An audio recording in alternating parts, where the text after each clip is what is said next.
কদ জাআকুম মিনাল্লাহি নূর। যাদেরকে আমার নবীকে আল্লাহ নূর বলেছেন, আমি নূর পাঠিয়েছি। সুবহানাল্লাহ বলেন। নূর ইয়ানি মুহাম্মাদুর রাসূলুল্লাহ। এখানে নূর মানে আমাদের নবী, আপনাদের নবী মুহাম্মাদুর রাসূলুল্লাহ সাল্লাল্লাহু আলাইহি ওয়াসাল্লামকে বুঝিয়েছেন। সুবহানাল্লাহ।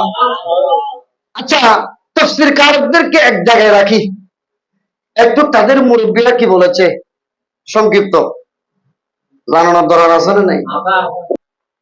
এই বাতিলদের মুরব্বী যারা মিলাদুন নবী মানে না, যারা নবীকে মাটির বলে, যারা নবীকে নূরের নবী মানে না, শিব্বির আহমদ ওসমানী সাহেব তিনি তার তরজমা ও তাফসীরুল কোরআনুল কারীম গ্রন্থের 146 পৃষ্ঠার মধ্যে এই আয়াতের ব্যাখ্যা কদ জাআকুম মিনাল্লাহি নূর। সুবহানাল্লাহ।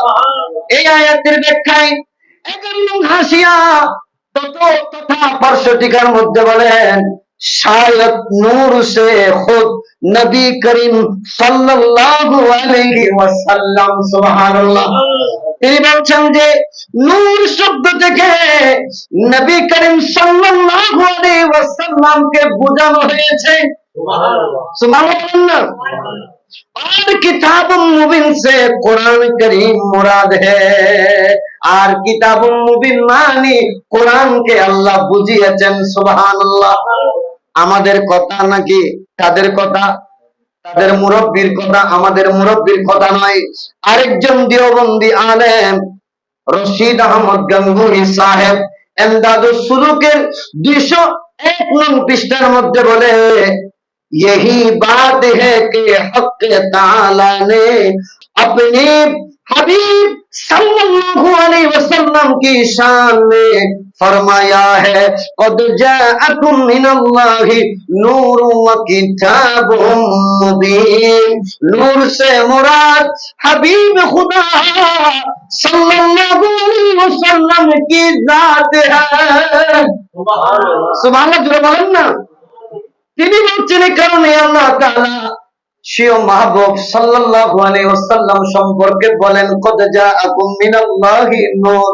তোমাদের নিকট আমি আল্লাহ নূর পাঠালাম, সুস্পষ্ট কিতাব পাঠালাম।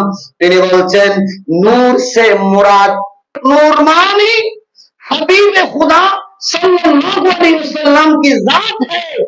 রাসূল খুদা সাল্লাল্লাহু আলাইহি ওয়াসাল্লামের পবিত্র সত্তাকে আল্লাহ বুঝিয়েছেন।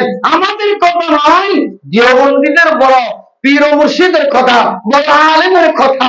তারা তো দেখা যায় তাদের বড় আলেমের কথাও শোনে না। ঠিক কিনা? আর তারা আমাদেরকে বলে নবী মাটির তৈরি। নাউযুবিল্লাহ।